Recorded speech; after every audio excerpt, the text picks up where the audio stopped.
Bien, hermanos, ¿cómo están? Dios les bendiga a todos ustedes. Amén. Estaba escuchando recién el último coro que estábamos cantando. Déjenme al menos leerlo. Sé que lo han cantado ustedes hoy fuerte, pero le pido que un poquito piense una vez más en lo que se ha venido diciendo, por favor. Ya venga la prueba, oh me tiente Satán, no amengua mi fe ni mi amor, pues Cristo comprende mis luchas, mi afán, y su sangre obrará en mi favor. Feliz yo me siento al saber que Jesús libróme del yugo opresor. Quitó mi pecado, clavólo en la cruz, gloria demos al buen Salvador. La fe tornaráse en gran realidad, al irse la niebla veloz, desciende Jesús con gran majestad, aleluya, estoy bien con mi Dios. Creo que ahí está el sermón de hoy día, está todo condensado ahí lo que voy a decir. ¿Bien? Oremos, hermanos, oremos. Amado Señor, te agradecemos por este día hermoso que nos has concedido hoy, por ver a mis hermanos, por la dicha que tenemos los cristianos de reunirnos para la adoración pública junto a la iglesia, para rendirte a ti, al único Dios digno, al único Dios todopoderoso. Rendimos a ti, Señor, toda alabanza, y ahora, Señor, nos concedes también el privilegio de escuchar por medio de hombres falibles tu santa palabra. Usa, oh por favor, Señor, la vida de este servidor, para que mis hermanos puedan hoy recibir la exposición de tu palabra. Aplica, Señor, tu palabra a cada corazón. Te rogamos a ti, Santo Espíritu de Dios, que puedas llevar a la mente, el corazón, de la vida práctica de mis hermanos, Señor, lo que vamos a transmitir el día de hoy. Te suplico todo esto, Señor, en el nombre de Jesús. Amén. Amén. Hermanos, vamos a comenzar indicando lo siguiente. Estaba justo conversando el día lunes pasado con mi hermano Ismael, viendo ahí alguna situación dentro de un grupo que estábamos estudiando un librito. Y ahí mencionaba un librito que hace mucho tiempo lo había leído, de Alexander Strauss, usando un texto de Gálatas que dice: si os mordéis y coméis, que habla del conflicto cristiano. Ahora, uno como pastor a veces tiene la costumbre, ¿no?, de armar series, ve un tema, lo analiza en la Biblia, y como a veces queda corto, ¿no?, porque hay mucho que decir y la Biblia abunda en todos los temas, arma series, ¿no?, o en partes. Bueno, por ahí se me ve a hablar del mismo tema, no es que repito, sino que me quedó corto tal vez lo que iba a decir hoy día. Pero quisiera comenzar hoy, en el sermón que tenemos por delante, de hablar de este tema. Simplemente le he puesto como título el conflicto cristiano, aflicciones diversas y un libertador. Hermanos queridos, la vida cristiana no es una vida, como ya todos lo saben, y sobre todo los que vienen trasegando en este caminar ya largo tiempo, no es una vida simplemente color de rosas, ¿verdad? Uno esperaría eso, pero no lo es. Sin embargo, hermanos, tampoco es una vida miserable. Así que estas dos realidades pueden, en algún momento, ocasionar una tensión en la vida del creyente, o llevarlo tal vez a un extremo, asumiendo una vida con demasiada confianza, o asumiendo una vida en un sentido derrotista, fatalista.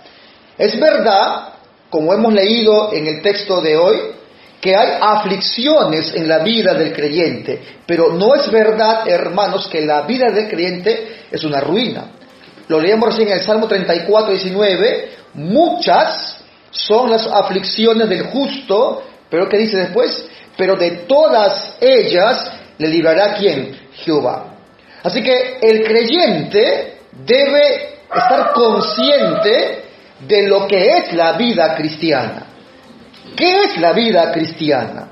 ¿Por qué hay conflictos internos y también externos? ¿De dónde viene el conflicto? ¿Qué es lo que genera, hermanos, el conflicto? ¿Qué es lo que produce que haya en la vida del creyente conflictos? Tanto a nivel interno espiritual como a nivel también externo. Repito, hermanos, hay aflicciones. Sin embargo, ha prometido el Señor que tenemos una promesa y tenemos una vida en la cual Él es el libertador.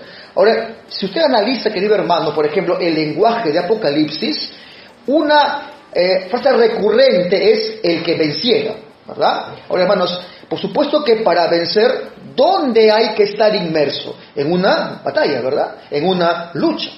Y esa es la realidad que muestra la Biblia, que hay una continua lucha del creyente. Y si hay lucha, hermanos, hay conflictos. Así que es una realidad que debe estar consciente el creyente que hay conflictos en la vida cristiana. Y si no lo vemos correctamente, hermanos, tenemos serios problemas. 3 por lo menos, he marcado 3. 1, la persona que no comprende esta realidad se puede frustrar cuando le toca ver la lucha. Más cuando le toca ver esa lucha intensa por la santificación. Y si esta persona no entiende que la vida cristiana es de lucha, cuando venga esa lucha, ¿qué va a ocurrir? Va a perder sus fuerzas. Segundo, es importante que uno sea consciente de esto.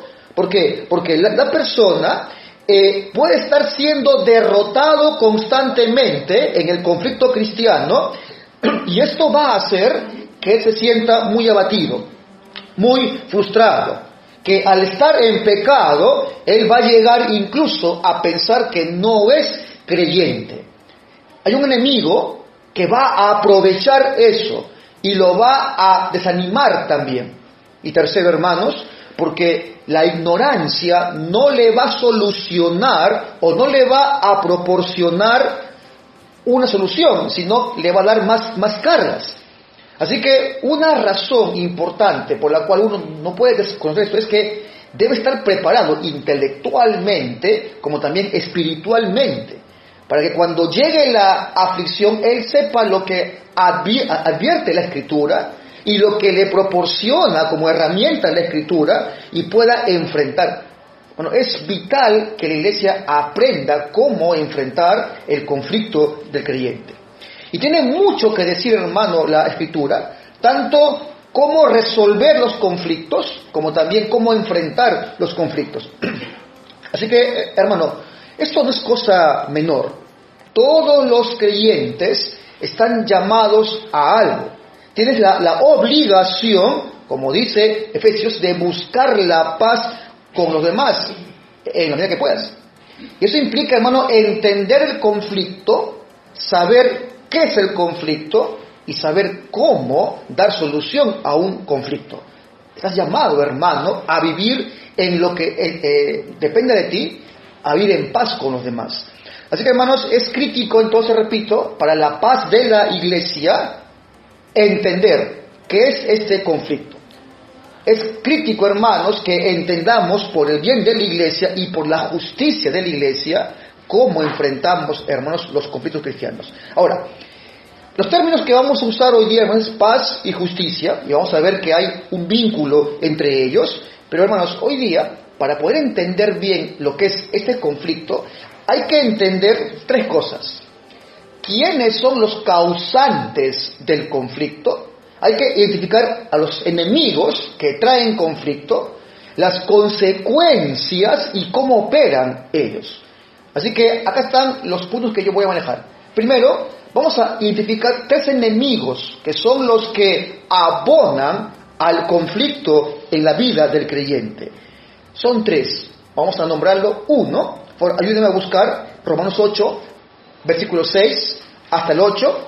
El primer enemigo que genera conflicto en la vida del cristiano es lo que la Biblia suele llamar la carne. Dice en Romanos 8, versículos 6 al 8, solo vamos a identificar primero a ese enemigo. Lo leo, dice así Pablo: porque al ocuparse de la carne dice, muerte, pero el ocuparse del espíritu es vida y paz. Por cuanto los designios de la carne son enemistad contra Dios, porque no se sujetan a la ley de Dios, ni tampoco pueden. Y los que viven según la carne, dice, no pueden agradar a Dios. Por ahora no voy a explicar lo que es la carne, pero está claro, ¿verdad?, que la Biblia lo identifica como un enemigo y que trae un conflicto en la vida del cristiano. Otro enemigo, 2, el mundo. Dice Primera de Juan, capítulo 2, versículo 15, vamos a ver al segundo enemigo que trae conflicto en la vida del cristiano. Primera de Juan, capítulo 2, 15 en adelante, dice así el texto: no améis al mundo, ni las cosas que están en el mundo. Si alguno ama al mundo, el amor del Padre no está en él, porque todo lo que hay en el mundo, los deseos de la carne, los deseos de los ojos y la vanagloria de la vida, no proviene del Padre, sino del mundo. Y el mundo pasa, y sus deseos, pero el que hace la voluntad de Dios permanece para siempre. Otra vez, no voy a explicar aún qué es el mundo, pero está planteando la Escritura que es un enemigo que trae conflicto, es contrario a Dios. Y un último enemigo es el diablo. Efesios 6, versículo 10 hasta el 13. Otro enemigo que se identifica en la Escritura es el diablo. Efesios 6, 10 al 13, dice ahí el texto: por lo demás, hermanos míos, fortaleceos en el Señor y en el poder de su fuerza. Vestidos de toda la armadura de Dios para que podáis estar firmes. ¿Cómo dice? ¿Contra qué? Las acechanzas del diablo, porque no tenemos lucha contra sangre y carne, sino contra principados, y dice en plural, contra potestades, contra los gobernantes de las tinieblas de este siglo, contra huestes espirituales de maldad en las regiones celestes. Por tanto, tomad toda la armadura de Dios para que podáis resistir en el día malo, habiendo acabado todo, estar firmes. O sea, 3 enemigos identificados, hermanos. Estos pasajes nos muestran que hay enemigos que tiene el creyente y estos traen conflicto en la vida del cristiano. Es la carne o el pecado, el mundo y el diablo. Ahora, mucho podríamos decir al respecto, pero por el momento basta saber quiénes son los enemigos que traen conflicto. Nuestro hermano, por si acaso, nuestro esposo tampoco, ni tu esposa. Acá están los enemigos que abonan al conflicto. Que ataquemos mal el problema, culpando al resto, es otro rollo. Pero nuestro hermano el enemigo. Estos 3 son los promotores del conflicto en la vida del creyente. Repito, son la carne o el pecado, el mundo y el diablo. Ahora, pasemos ahora un poquito a mencionar algo más de ellos. Noten que cuando hablamos en el primer texto de Romanos 8, 6, 8 dice, el ocuparse de la carne es muerte. Nos habla de la carne, un enemigo. Tiene un foco particular de conflicto. El otro dice, no améis al mundo. ¿Por qué? Porque el mundo, ¿qué dice? Es contrario a Dios.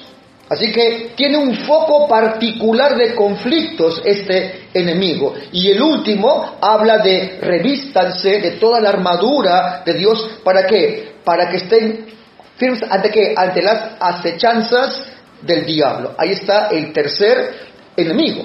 Ahora bien, este enemigo, el último, también se puede hablar mucho, y de hecho, hermanos, hace falta mucha instrucción correcta acerca de quién es Satanás.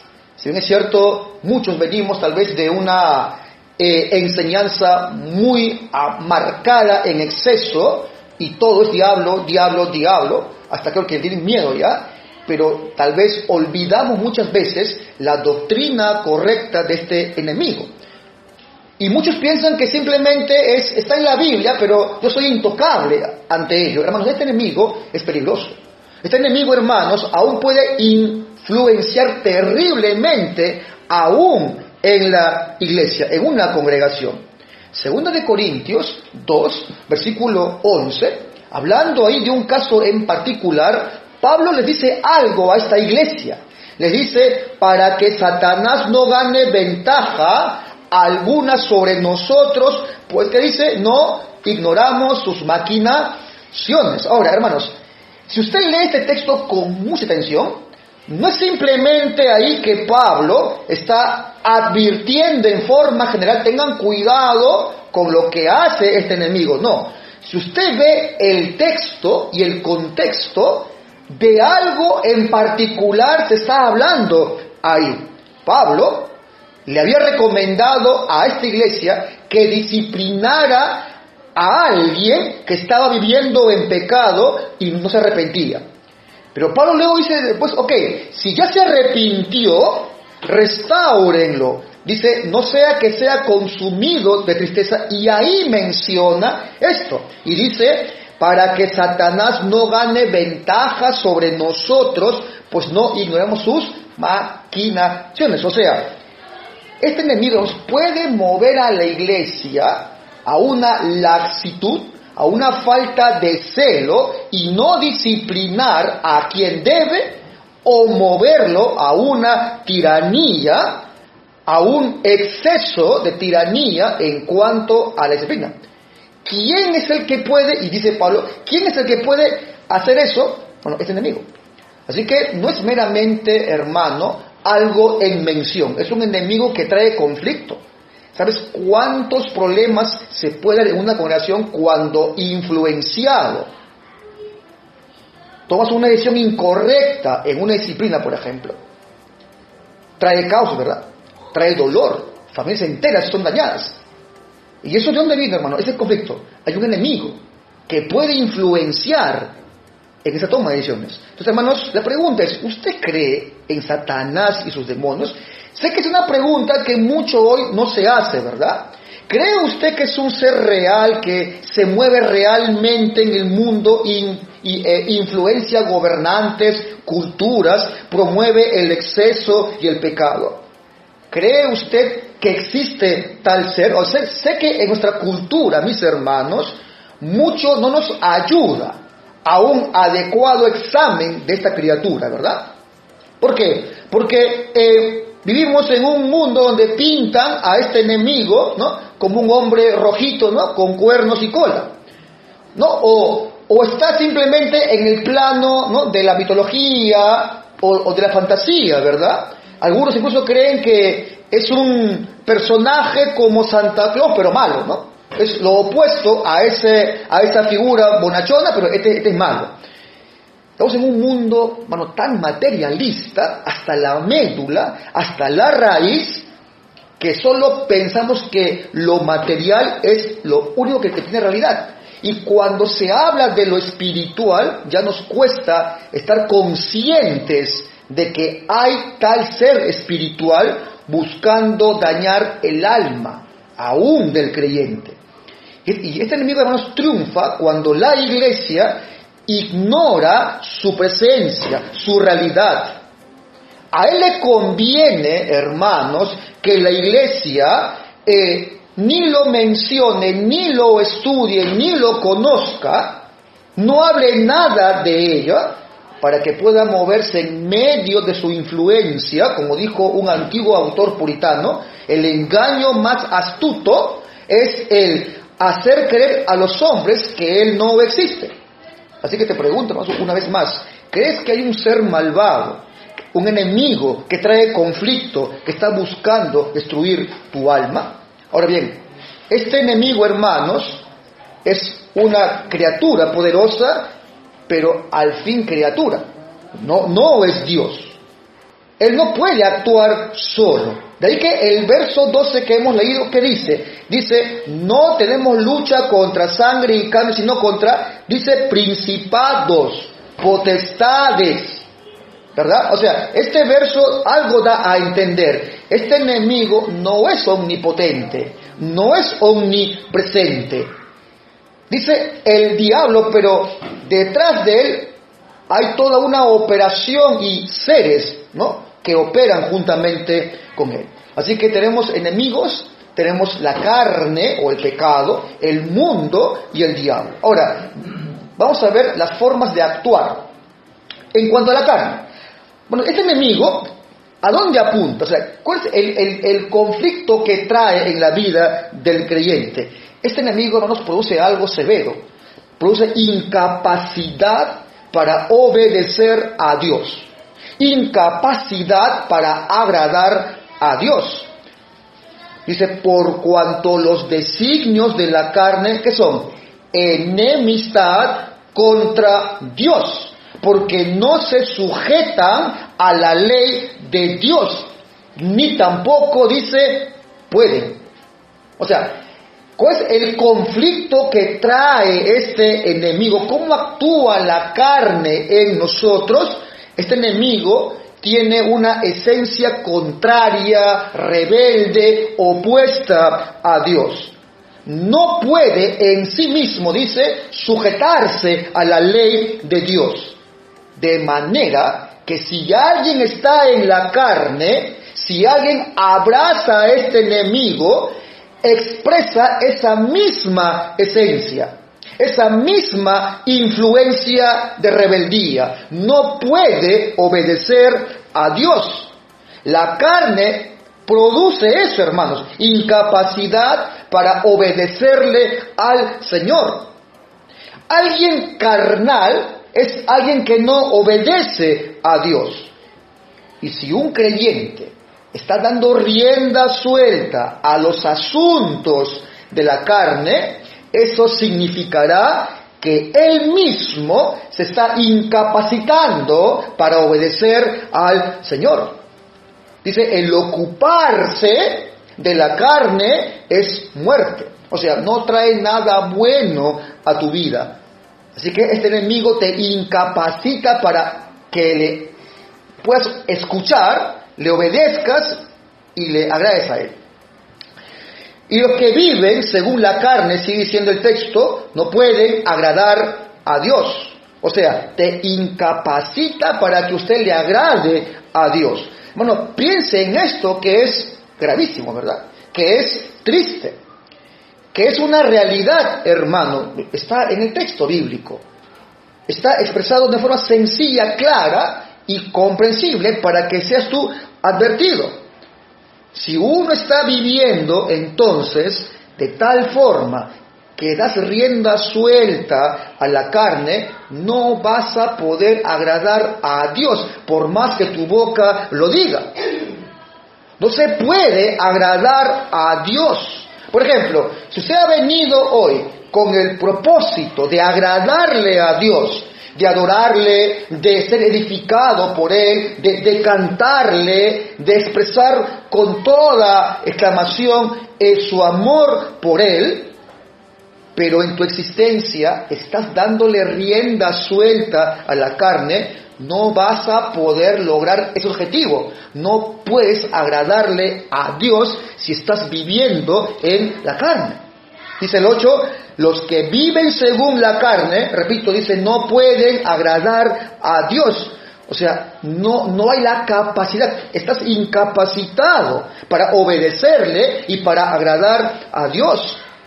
Alguien que está haciendo entonces lo que le agrada a la carne, está haciendo lo contrario que le agrada a Dios. Y hermano, es muy importante que usted entienda esto, que no se deje engañar el creyente por este enemigo. Y tú puedes llegar a pensar que yo puedo agradar a Dios con una vida que afuera sirve a la carne. Hermano, no se puede. Son cosas opuestas, son cosas contrarias. Segundo, en cuanto al mundo. ¿Qué hace el mundo, hermano? ¿Qué conflicto trae en la vida del cristiano? ¿Cómo actúa el mundo? Bueno, este enemigo fomenta los deseos de la carne, de los ojos y la vanagloria de la vida. Es un combustible, es un fomentador, es su forma de actuar. Así que este enemigo, hermanos, es el que le da el combustible al primero, a la carne. Él le da el abono, Él le da el germen para que la carne actúe. Es el combustible, es esa fogata, es la gasolina que incendia en pecado la vida del que está jugando con la carne. Así que la carne y el mundo es como decir, están confabulados. Son dos enemigos que actúan confabulados. Uno es el combustible del otro. El mundo le sirve a la carne. El mundo hace y fomenta el pecado y la carne recibe eso, afecta el corazón de las personas, los atrapa y los incapacita para que obedezcan a Dios. Esa es la forma, ¿no?, de actuar. Fomentan el pecado en la persona. Así que, ¿cómo actúa el mundo, hermano? Alentando mi carne, alentando mi pecado. Por ejemplo, si pensamos en pecados sexuales como la lujuria, el mundo, ¿qué hace? Fomenta, ¿verdad? Por medio de las revistas, por lo que tú ves, por lo que tú expresas, escuchas, fomenta eso y la carne te atrapa y cuando te das cuenta, estás viviendo en ese pecado. Ha sido fomentado por el mundo, ha sido atrapado por la carne y no puedes agradar a Dios estando en esa condición. Tercero, en cuanto al diablo, este enemigo, hermanos, ¿qué hace? Acecha al creyente. De una forma sistemática, de una forma ordenada, él actúa para engañar a las personas. De una forma sistemática y ordenada, él engaña a las personas. Pastor, ¿y cómo lo hace? Tiene un montón de métodos, hermano, por si acaso. Uno es mezcla el error con la suficiente verdad para que esto resulte aceptable. Por ejemplo, vean con Eva, ¿verdad? Con Eva, ¿qué hizo? Mezcló el error con algo de verdad para que la mujer acepte lo que dijo este enemigo. Otra forma es cita erróneamente la Escritura. Cita, repito, de forma tendenciosa la Escritura. ¿Recuerdan cuando fue tentado Jesucristo? Mateo 4. ¿Qué es lo que viene y le dice a Jesús? Le dice, ¿no? Lo lleva, dice, ¿no?, a la santa ciudad, lo pone, ¿no?, arriba del templo, en el pináculo, y ¿qué le dice? ¿No? Llama, ¿no?, a tus ángeles que según el texto, ¿no?, vendrán a ti, ¿no? Y empieza a poner contextos que no son aplicables. Dice, por ejemplo, en Mateo 4, 5, 7, hablando de lo que le exige este enemigo a Jesús, dice, a sus ángeles mandará acerca de ti, en sus manos te van a sostener para que no tropieces con tu pie en piedra. Es un pasaje de la Biblia, sí, pero mal citado, no es la aplicación correcta. Más bien, ¿qué le responde Jesús? Está también escrito, no tentarás al Señor tu Dios. Es un texto bien citado y bien aplicado. Porque no puedes tentar con esta forma como intentaba hacer este enemigo. Es como pensar, me tomo este veneno, pero como dice la Biblia que Él me guarda, no voy a morir, por ejemplo.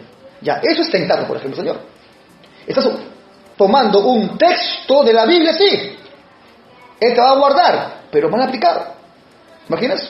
Ahora un veneno, me lo tomo y Él ha prometido que me va a guardar, así que no voy a morir. Es tentar al Señor. Así que Él cita de esta forma la Biblia. Otra forma, Él también se disfraza de ángel de luz. Dice 2 Corintios 11, 14, y no es maravilla, advierte Pablo, porque dice, ¿qué cosa? El mismo Satanás, ¿qué hace? Se disfraza como ángel de luz. Él también induce a sus ministros a que se camuflen como ministros del Señor. También le gusta imitar a Dios, le gusta imitar milagros, le gusta imitar también palabras. También le gusta hacer fuerte la creencia en la mente humana de que Él no existe, ¿no?, de que es un mito. Repito, mientras menos se conozca de él, él puede estar siempre ahí, cercano para que ataque. Otro, él también penetra en lugares donde no se espera que lo haga. ¿Quién se podría esperar que Pedro, ¿verdad?, se quiera oponer al avance de Cristo a tomar su cruz? Era el que menos esperaba, ¿verdad? Pero ahí estuvo, hermanos, influenciando para que sea de tropiezo para el Señor. Hermanos, y él también promete al hombre que por medio de malas actuaciones se puede llegar a obtener el bien. Él promete que por medio del pecado se puede ser, por ejemplo, feliz. Así que es un enemigo, multifacético. Es un ser personal que está acechando a la persona para que pueda lograr todo esto. Así que esta es la forma como actúa cada uno. Ahora bien, ¿y cuáles son las consecuencias de cada enemigo? La carne. Cuando vimos el texto, dice que hay una consecuencia del que está en la carne. Dice, ¿verdad?, la muerte. Otra vez lo leo, dice, porque el ocuparse de la carne, ¿qué dice? Es muerte. Pero el ocuparse del espíritu es vida y paz. Ahora, bueno, cuando aquí se habla de muerte, se refiere a la muerte eterna, porque ya de por sí la persona sin Cristo está muerta en sus pecados y delitos. Pero acá indica a la muerte eterna. Este enemigo llamado carne le va a asegurar a todo aquel que está caminando en él la muerte por siempre. Es eso, hermano, lo que hace. Le asegura la muerte eterna. O sea que nunca saldrá de ese estado de muerte espiritual en la que se encuentra y se va incrementando la ira para el día final. Segundo, el enemigo segundo, el mundo. ¿Qué hace el mundo? ¿Cuál es la consecuencia de este enemigo? La ausencia del amor de Dios. Dice 1 Juan 2:15, no améis al mundo, ¿qué más dice? Ni las cosas que están en el mundo. Ahora, escucha esto con atención. Dice, si alguno ama al mundo, ¿qué ocurre por consecuencia? El amor del Padre, ¿qué dice? No está en él. Porque todo lo que hay en el mundo, los deseos de la carne, los ojos y la vanagloria de la vida, no viene del Padre, sino del mundo. Note, hermano, lo que está diciendo, cuál es la consecuencia de este enemigo que es el mundo. El que está amando el mundo tiene un resultado. Es la ausencia del amor de Dios. Si alguno ama al mundo, el amor del Padre no está en él. Acá dice el texto, si alguno ama el mundo, ¿qué no está en él? El amor del Padre no está en él. Y aquí se habla de un no creyente, o sea, alguien que le da rienda suelta a esos deseos de los ojos, la vanagloria de la vida, y la raíz del que ama al mundo no es el amor del Padre. Dice, no está en él. ¿Qué eso implica? Es no ser amado por él. Bueno, eso es terrible. Es un resultado terrible. Es como indicar a usted no lo ama el Padre. ¿Por qué? En una condición contraria a ello. Tú amas al mundo, esa es tu porción. Entonces miren la consecuencia y el conflicto que puede traer, hermanos, estos enemigos. Y por último, este último enemigo, el diablo, ¿cuál es la consecuencia que trae? Es ceder ante él. Es ceder ante el diablo. Dice otra vez el texto que hemos leído, por tanto, tomad la armadura de Dios para que podáis resistir en el día malo, habiendo acabado todo, estar, dice, firmes. O sea, ¿cuál es acá la idea? Resistan a este enemigo. O sea, no cedan ante este enemigo. No cedan ante la influencia de este enemigo. Resistan. Estén, dice, firmes. No dejen que los destruya. No dejen que se acerque a ustedes. Dice, resistan en el día malo. Bueno, siempre hay un día malo, hermanos. Siempre hay un día malo. Para algunos cercano, para otros lejano, otros lo han vivido ya. Pero siempre hay un día malo. Un día donde toda esta influencia demoníaca llega a tu vida, ya sea por ideas, ya sea por dardos mentales, ya sea por actividades sensoriales, pero hay un día malo, hermanos, donde tienes que estar firme ahí. Dice, no cedan, no sean abatidos por este enemigo. ¿Por qué? Porque él no tendrá piedad de ustedes. Él ha venido ¿a qué? A destruir todo lo que está a su alcance. Así que dice, no cedan porque él no está jugando con usted. Él ha venido a destruirlo si puede. Así que así es como describe la Escritura, hermanos, a los enemigos que traen conflicto en la vida del creyente. Este enemigo es un ladrón, dice Mateo. Es un ladrón que ha venido a matar y a destruir. Así que la consecuencia que trae este enemigo es ceder para destrucción. Ceder para abatir tu alma. Hermanos, y este enemigo, repito, vamos con eso. Él busca tu destrucción, hermano. Mire, por ejemplo, a Lot, ¿verdad? Como es este hombre, y luego se menciona en Hebreos, como este hombre no estaba mortificando su pecado. ¿Y qué hizo? ¿No? Su elección mostraba dónde estaba, ¿no? su corazón realmente. Y miren cómo ese ceder ante el enemigo, ¿qué hizo? Afectó a su esposa, ¿verdad? ¿Qué le ocurrió? ¿Se convirtió en? ¿Esa? Afectó a sus hijas fornicarias, inmorales. ¿Por qué? Porque cedió ante este enemigo. ¿Y qué hizo el enemigo? Lo destruyó a él y su familia. Hermanos, y eso también puede ocurrir en la vida de la iglesia. Cuando estás cediendo ante este enemigo y nosotros dos, ya uno puede empezar a ver cómo hay por acá un conflicto por aquí, pequeño primero, luego se agranda y como dice Gálatas, ¿no? Y empiezan a morderse, empiezan a comerse unos contra otros. Hermanos, no permita eso. Hay enemigos, no repito, que traen el conflicto. Pero hermanos, permítanme cerrar esta enseñanza con una aplicación práctica que trae esperanza. Hermanos, un creyente debería ser ya un experto en estas lides. Bueno, ¿cuánto requerimos realmente que el Señor nos enseñe acerca de esto? ¿Cuántos hay adormecidos? ¿Cuántos hay que no distinguen esto? No saben lo que es la vida cristiana.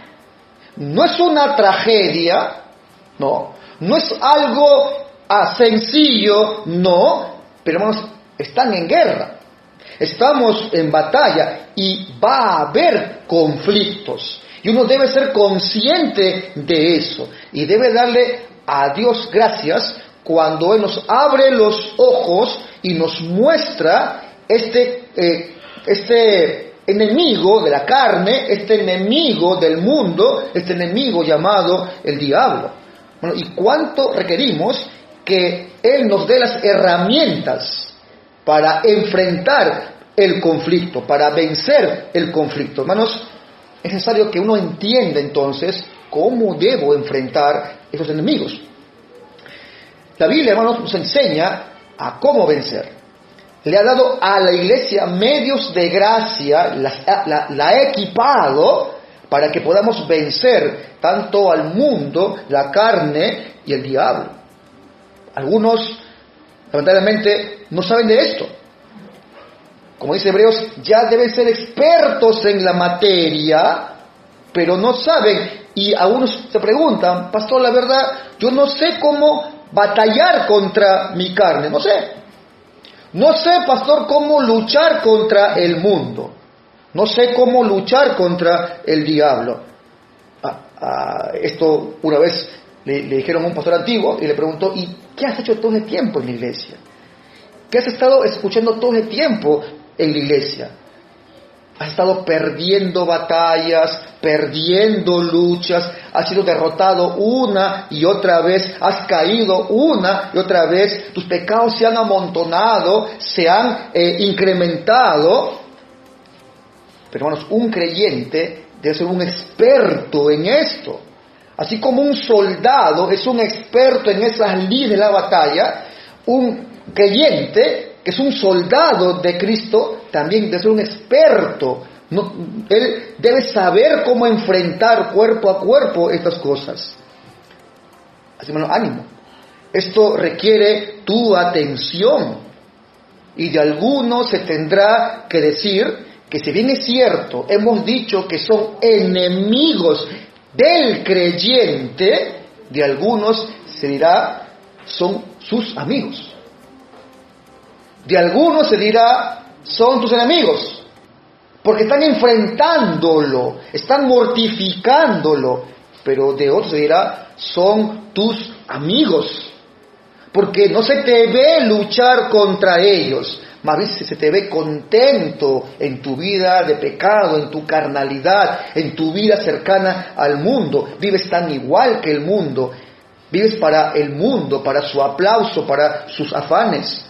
¿Y qué le espera? Dice el texto, la muerte. ¿Qué le espera a los que aman al mundo? El amor del Padre no está en él. ¿Qué le espera a aquel que cede ante el diablo? Su vida hallará destrucción de él y su familia. Así que, hermanos, esta es la vida cristiana. Tienes una ardua tarea. Primero, entender, ser consciente de que estás en medio de una batalla. Y asúmela. Asúmela, equípate con lo que te da la Escritura. Y déjame darte una última aplicación que trae esperanza. Así como en la historia cívica, hermanos, siempre que hay un conflicto, se requiere una figura que rompa las cadenas. También, hermanos, en la fe cristiana, todo conflicto espiritual encuentra una respuesta victoriosa, absoluta, fundamental, final en Cristo. Hay un libertador. Hay alguien que ya ha respondido al conflicto, y todo aquel que se aferra a él encontrará la victoria final. Y para los creyentes, Cristo es el definitivo libertador. Y esta libertad del conflicto, ¿no?, opera de forma cotidiana de tres maneras: perdón continuo para ti, perdón, reconciliación. Él cambió la separación que teníamos con Dios, ahora en paz con Dios. Opera en victoria y poder sobre el pecado, sobre toda costumbre destructiva, y Él permite que ese creyente, anclado en Él, pueda vivir una vida plena. No perfecta, pero sincera. Una vida plena. Él da esperanza, Él da también propósito, Él cambia esa incertidumbre de tu seguridad de vida eterna en una certeza. Él te da dirección, objetivo, propósito.